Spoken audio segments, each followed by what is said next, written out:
hay una realidad que es que si no aprendemos a producir conservando y conservar produciendo, no es posible ni el sostenimiento de la biodiversidad ni el nuestro tampoco, como especie. Necesitamos aprender a respetar los ciclos de la naturaleza y los servicios ecosistémicos para que sea sostenible en el tiempo.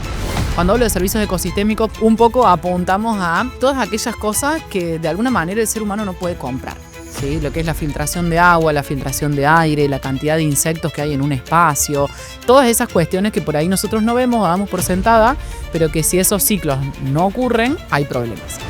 Cuidar el ambiente por cuidar el ambiente, hay muchísima gente que lo hace, pero es muy difícil que se sostenga en el tiempo si no se ve reflejado en una buena práctica, si no se ve reflejado en una ganancia concreta, si no se ve reflejado en una mejora de la calidad de vida de las personas que están habitando ese espacio.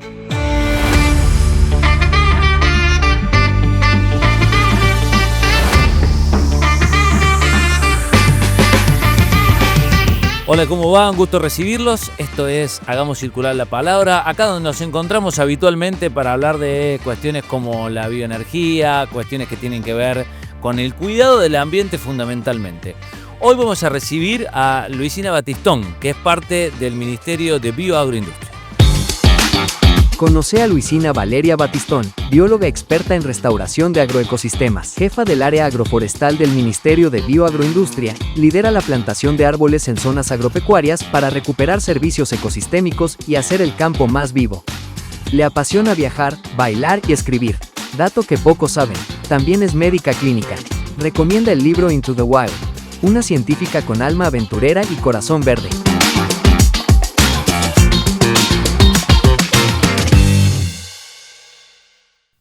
Hola Luisina, ¿cómo estás? Hola, muy bien, muchas gracias por recibirme y gracias por el espacio. Al contrario, gracias a vos por tomarte el tiempo de acompañarnos.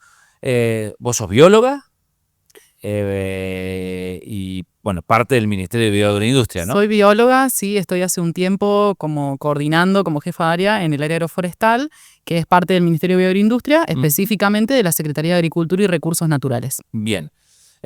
Vos sabés que, bueno, este espacio está creado para esto, ¿no? Para hablar de cuestiones que tienen que ver fundamentalmente con las nuevas formas de producir, de cuidar el ambiente. Lo charlábamos en algún momento con el ministro Busso, ¿no? La idea de no es dejar de producir, sino de hacerlo de una manera más sustentable. Y en eso andan ustedes. Exactamente. Un poco de ese lado viene todo lo que es la Secretaría de Agricultura y Recursos Naturales y específicamente el área en el que yo estoy, que lleva adelante lo que es la ejecución y el seguimiento de la ley agroforestal, ¿no? Que tiene como parte de sus objetivos justamente esto, poder restaurar algunos servicios ecosistémicos, poder trabajar en mejorar el cuidado de la biodiversidad, el cuidado del ambiente, sin dejar de lado, por supuesto, la producción propia de cada persona. Pues sabés que hace poco teníamos también aquí a la directora, en realidad la gerente de biodiversidad del ente Biocórdoba, y nos decía, ella, por ahí cuando hablamos de biodiversidad, alguien dijo biodiversidad es todo y al mismo tiempo nada, ¿no? Y en realidad esto de entender la biodiversidad con nosotros adentro, que me parece que es el puntapié inicial, ¿no? Exactamente, no hay una biodiversidad posible si no se tiene en cuenta, además de las plantas, los animales, los hongos, que es lo que uno habitualmente ve, todo lo que es la biodiversidad humana con respecto a lo que es la cultura, el uso del espacio, el habitar los territorios, todo eso también forma parte de la biodiversidad y dejar de vernos un poco como los dueños de esa biodiversidad, sino como parte de. Hay una realidad que es que si no aprendemos a producir conservando y conservar produciendo, no es posible ni el sostenimiento de la biodiversidad ni el nuestro tampoco, como especie. No es un tema sencillo. Para nada. Tiene múltiples aristas, tiene opiniones a favor, opiniones en contra y bueno, siempre es una negociación, ¿no? Por supuesto, y sobre todo cuando se trabaja la conservación de la biodiversidad desde espacios tan multifacéticos como pueden ser un Ministerio de Bioagroindustria que implica la agricultura, la ganadería, la industria, pero también poder trabajar conservando eso y bueno, con una provincia como Córdoba en donde las realidades de los ecosistemas son tan múltiples y tan diferentes, porque tenemos ecorregiones desde La Pampa con la producción, pero también pequeños productores en Tras la Sierra, la zona de Salinas, Mar Chiquita, y cada uno tiene su escenario, su fauna, su flora y sus demandas particulares, ¿no? Y además porque digo, hay un cambio de mentalidad que todos debemos hacer, que para las nuevas generaciones ya es mucho más natural y casi directo, pero para los que ya tenemos algunos años más, por ahí es como complicado. Che, yo necesito un lugar donde hacer casas. Y bueno, y necesito el lugar. Y si deforesto, y bueno, y ya está.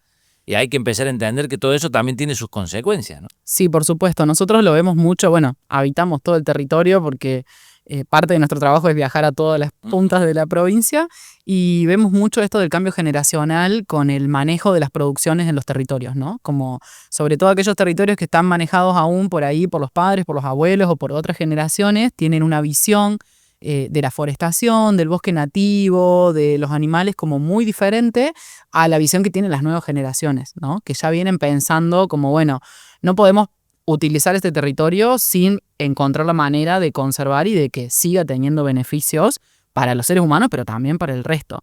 Porque es una ecuación muy sencilla, digamos. Si no logramos conservar la biodiversidad, no tenemos agua, no tenemos servicios ecosistémicos, no tenemos aire y un montón de cosas que el dinero no puede comprar. Así que tanto sea para la industria inmobiliaria como para la industria agrícola o la ganadera o cualquier producción que se tenga, necesitamos aprender a respetar los ciclos de la naturaleza y los servicios ecosistémicos para que sea sostenible en el tiempo. Lo bueno de todo esto, Luisina, es que hay cómo. Sí. O sea, hay formas y métodos que la tecnología, el conocimiento, la preocupación de gente que está pensando en estas cosas mucho más que otros, ha encontrado algunas alternativas para poder llegar al mismo resultado, pero con un camino distinto, ¿no? Exactamente, cada vez hay más comos, por suerte, cada vez hay más procesos, cada vez hay más conocimiento al respecto y estamos en una provincia en particular que tenemos un gran desarrollo científico, que tenemos la suerte de tener mucha ciencia local de excelentísima calidad, ya sea desde CONICET como también desde INVIV, desde CECIT, desde CEPROCOR, tenemos muchos institutos acá en Córdoba que están estudiando en territorio, que están produciendo información de calidad específica para nuestros ecosistemas. Porque pasa mucho que hoy en día, en la época de la hipercomunicación y de que todo está al alcance, por ahí las soluciones que aparecen o las respuestas que la gente ve son sacadas de la galera de Google o de Chat o de otros espacios y tienen soluciones mágicas, entre muchas comillas, que no están adaptadas a nuestros ecosistemas y que vienen como con una lógica muy diferente y cuando se intenta replicar exactamente igual lo mismo que se hace, no sé, en Japón, es muy difícil de llevar adelante acá. Pero hace un par de años, sobre todo, bueno, los últimos 10, 15 años, se empezó a generar mucha producción local en lo que es, sobre todo, conservación de biodiversidad y restauración de ecosistemas a nivel Córdoba. Entonces tenemos información específica de qué hacer y cómo hacer en nuestros campos, que es algo que realmente hace la diferencia. Antes de meternos en que nos cuentes qué es Gen Nativo y digamos cuáles son los objetivos de este programa, preguntarte, en este camino de vamos a producir de una manera diferente, vamos a empezar a poner los ojos en cuestiones que tienen que ver con el cuidado del ambiente.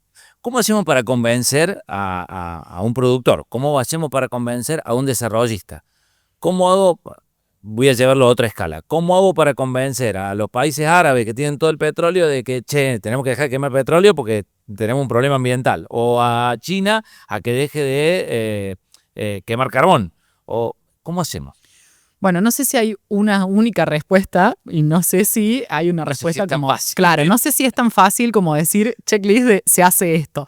Pero sí, en el rol que me toca, digamos, llevo unos años de experiencia hablando mucho con productores a nivel local, por supuesto, y creo que la clave está en empezar por no intentar convencer a nadie. Digamos, cada uno es dueño de su territorio, o por lo menos esa es la postura que nosotros sostenemos, y nos ha sido mucho más útil sentarnos a hablar con el productor y a ver cuáles son las demandas que tiene y qué es lo que está necesitando desde su espacio, desde su territorio y cuál es la respuesta que la política pública o la ciencia o el conocimiento le pueden dar para que mejore su espacio, su producción, etc. Entonces, en el marco de eso, hay un montón de teorías, de posturas, de posicionamientos que van acompañando lo que el productor necesita. Me parece que sentarnos a convencer a alguien de que haga las cosas radicalmente diferente a lo que lo viene haciendo desde hace 100 años es muy difícil. Y además, cada uno es libre de hacer lo que crea correspondiente con su territorio, con su vida y con sus producciones. Entonces nosotros un poco lo que hacemos es, primero fue eso, sentarnos a ver cuáles eran las demandas que los productores tenían en sus territorios y en función de eso buscar qué marco teórico nos sirve para poder conseguir nuestros objetivos, que por supuesto son, entre otros, conservar la biodiversidad, restaurar los ecosistemas y mejorar el cuidado del ambiente, pero partiendo de la base de que son espacios productivos. Hay un marco teórico que a mí en particular me gusta mucho, que es la agricultura ambientalmente amigable y que sostiene, por ejemplo, formas como cambios muy pequeños en el territorio que generan grandes efectos y grandes consecuencias en la conservación de la biodiversidad, pero que no implican cambiar un manejo rotundo del espacio. Entonces, la idea es un poco eso, sentarnos a charlar con los productores y a decirle, mira, capaz que si vos manejás el 2% de tu campo, que son 2 hectáreas de 100, con esta lógica diferente, ahorrás plata, dejás de hacer manejo y a largo plazo vas a tener mejores rindes porque vas a tener servicios ecosistémicos que acompañen tu producción, vas a tener mejor infiltración de agua, menos voladura de suelo, menos erosión y desde esa lógica se va empezando a trabajar. También hay una cuestión como fundamental que es el boca a boca. Cuando un productor te dice yo hice esto, me funcionó, automáticamente los productores que están cerca quieren hacer lo mismo. Entonces, más que tratar de convencer a la gente de que haga las cosas distintas, me parece que una buena estrategia, o al menos algo que nosotros intentamos hacer, es mostrar resultados concretos de cuáles son las cuestiones que funcionan. Que no quede una cuestión lúdica, ¿no? Exactamente. Esto lo hago porque soy bueno y cuido, sino que lo hago porque cuido, porque me también sirve. Porque me da un resultado. Exactamente, porque cuidar el ambiente por cuidar el ambiente hay muchísima gente que lo hace, pero es muy difícil que se sostenga en el tiempo si no se ve reflejado en una buena práctica, si no se ve reflejado en una ganancia concreta, si no se ve reflejado en una mejora de la calidad de vida de las personas que están habitando ese espacio.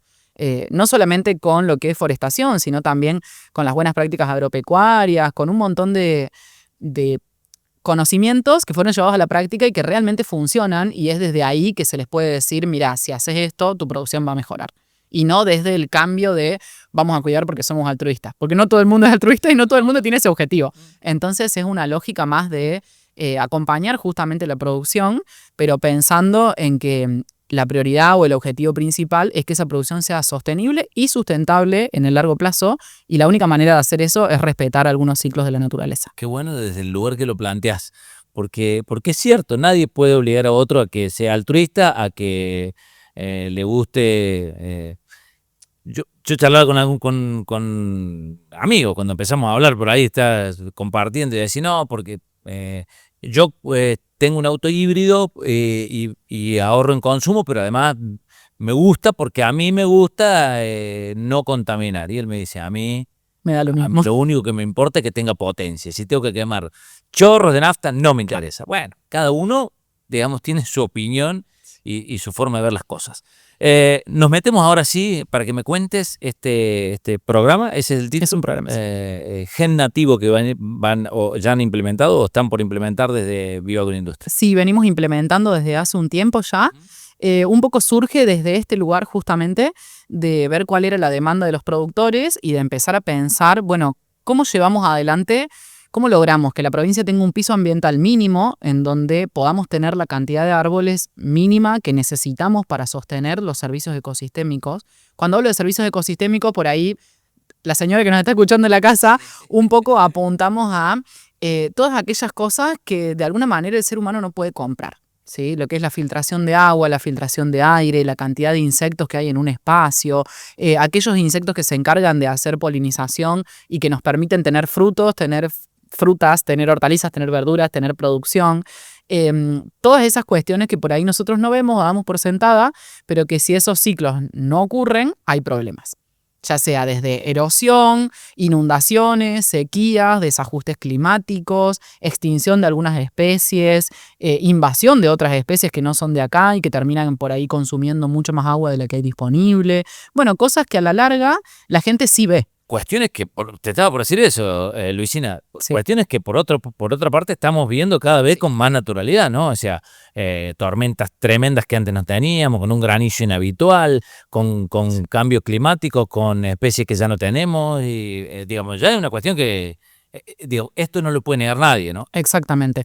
Justamente eso, por ahí el común de la población suele ver o está más acostumbrado a ver las consecuencias, ¿sí?, de no tener los servicios ecosistémicos como esto, como la sequía, las grandes inundaciones, los desajustes climáticos, cuestiones que todos vemos y que a todos nos afectan, pero que por ahí no todo el mundo sabe que una de las múltiples causas que tiene eso, pues no es la única, empieza por los servicios ecosistémicos que no están sucediendo, ¿no? Todos esos árboles que estaban en las sierras y se incendiaron estaban generando un servicio ecosistémico que hoy no tenemos. Bueno, lo mismo pasa en el campo y lo mismo pasa en otros espacios, ¿no?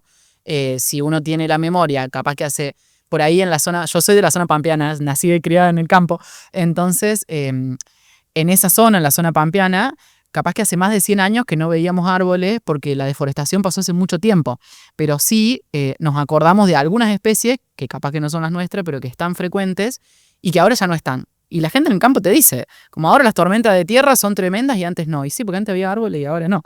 O ahora se me inunda el campo y antes no. Y sí, porque antes tenía ciertos parches de bosque nativo que ahora no están.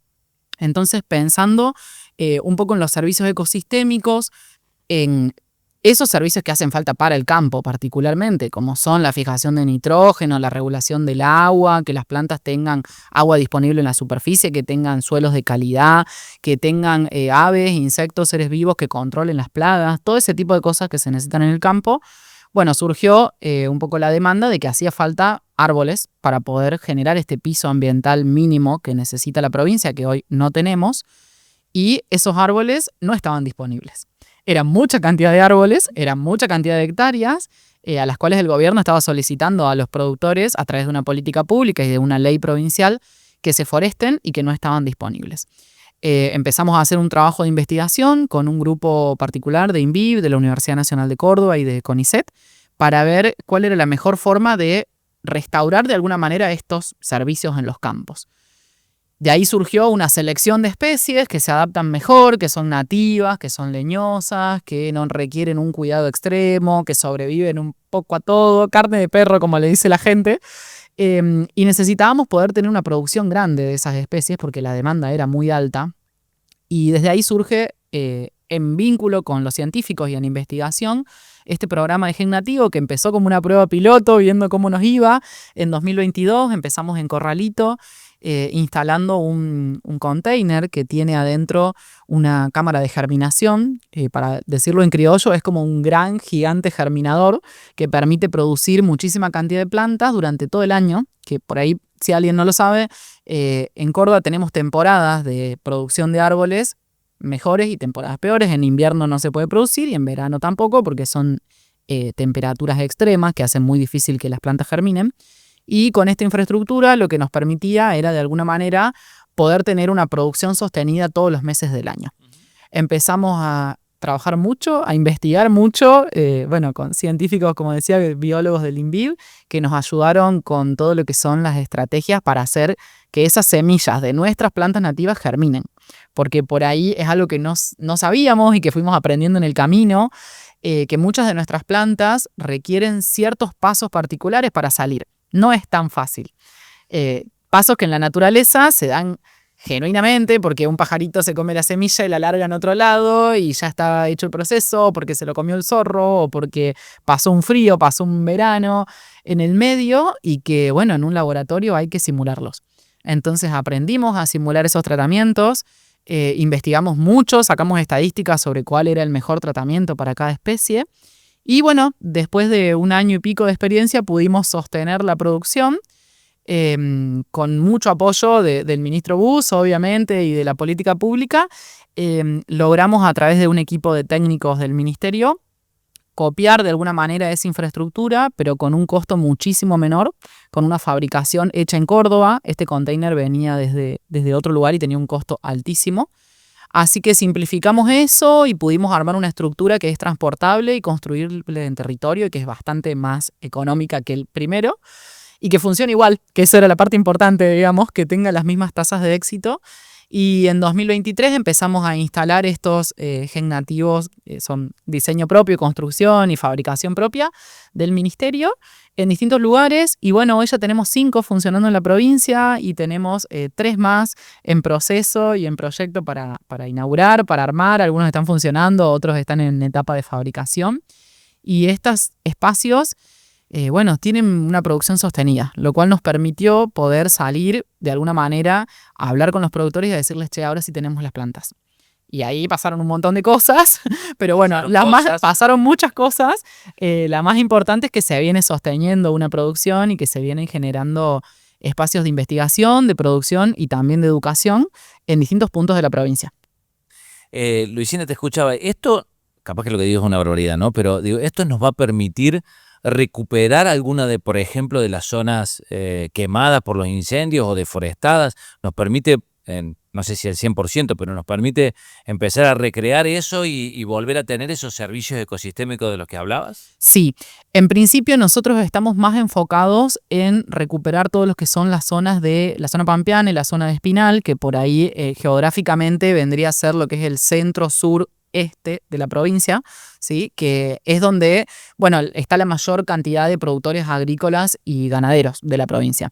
No trabajamos específicamente con las zonas incendiadas, por ahora al menos. Sin embargo, estas especies que nosotros producimos, muchas de ellas sí se adaptan y sí también son originarias de las zonas más serranas, digamos, y los protocolos que hemos investigado y que hemos desarrollado son útiles para las especies en toda la provincia y están disponibles y es información pública. Entonces, un poco la idea es empezar a generar también esta circulación de la información para que se pueda llevar plantas a aquella zona. Restaurar zonas incendiadas es complejo, sobre todo porque idealmente se debería mantener la genética de ese lugar.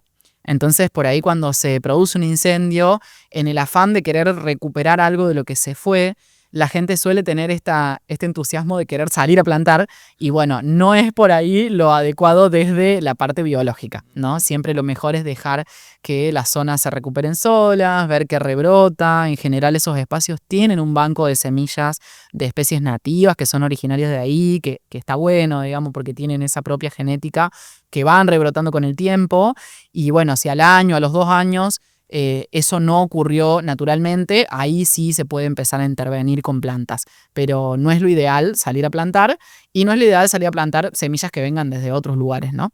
Nosotros trabajamos más con lo que es restaurar los servicios ecosistémicos de las zonas agrícola-ganaderas. Bien, 2 cosas. La primera es, nada de esto es posible si no hay una política pública atrás. Desde ya, por supuesto, y una decisión de inversión. No solamente en la infraestructura, sino en el recurso humano de los municipios con los que trabajamos en convenio y en el recurso humano, sobre todo, nosotros fundamentalmente desde la parte técnica de la política y también desde la ciencia. Nosotros, si no hubiéramos tenido el apoyo de la Universidad Nacional de Córdoba, de los científicos de INVID, de CONICET, los institutos con los que estamos trabajando, no hubiéramos podido desarrollar esta tecnología. Bien, y lo último.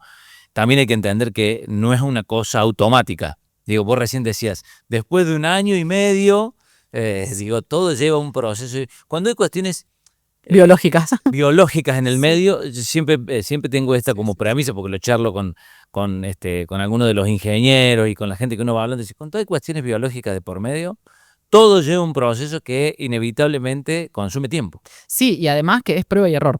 Yo siempre lo decimos un poco a modo de chiste, pero trabajamos con planta, no con ladrillos. Es como siempre nos pasa eso. Te dicen, el año pasado el objetivo fue entregar a productores y a instituciones públicas 100.000 árboles. Nosotros dijimos, era ambicioso, pero empezamos a trabajar, teníamos los 5 gen nativos funcionando, además tenemos toda la red de viveros forestales que está formada por el Ministerio de Justicia, los servicios penitenciarios, escuelas agrotécnicas, municipios. Dijimos, somos muchos, vamos a poder. Empezamos a trabajar y después nos pasaron un montón de cosas que uno no puede controlar porque son plantas. Entonces nada, al final obviamente logramos el objetivo, podemos entregar los 100.000 ejemplares, pero en el medio te vino una helada, se congelaron las cañerías, te vino una plaga, bajaron loras y nos comieron media cancha, como son cosas que pasan y que uno cuando trabaja desde la biología las aprendes a sostener. Pero también desde el otro lado, desde las políticas y desde las decisiones, tenés que tener gente con la suficiente coherencia como para decir, no es tan fácil, no es por ahí como entregar, no sé, edificios o entregar maquinaria es diferente. Trabajamos con seres vivos y eso requiere más tiempo, más paciencia y requiere respetar ciclos que, bueno, no podemos manejar. Las plantas se deben plantar en determinado momento, porque si las plantas en otro se mueren. Y hay que ir a controlarlas y tenés que tener cuidado con las liebres y tenés que tener cuidado con las heladas y hay que ver un montón de parámetros que con las cuestiones, los objetos no pasan, pero con los seres vivos sí. Así que sí. Me llevo de esta linda charla, que vamos a tratar que se repita. Por lo digo supuesto, ya. encantada. Me llevo de algunas cuestiones. Se puede en Córdoba. Hay un trabajo conjunto de lo profesional, lo académico con lo práctico. Hay que tener la paciencia de este tipo de cosas, pero estamos en un buen camino. Así que eso me parece que es lo más importante. Y hay que tener la colaboración de los productores fundamentalmente, que son los que habitan el territorio. Gracias por la visita, Luisina. Muchas gracias por el espacio, encantada de venir. Vamos a tenerla de nuevo seguramente para seguir hablando de gen nativo y de las cosas que se están haciendo en Córdoba. Sí, acá, en nuestro Ministerio de Bioagroindustria, con nuestros profesionales, con profesionales formados en nuestra universidad y estas cosas que también nos gusta que sean naturalmente y nativamente cordobesas. Así que seguramente en algún otro momento la tendremos a Luisina para contarnos cómo avanza esto. Y esperemos tenerlos a ustedes también del otro lado para seguir hablando de estas cuestiones en esto que es Hagamos Circular la Palabra. Gracias.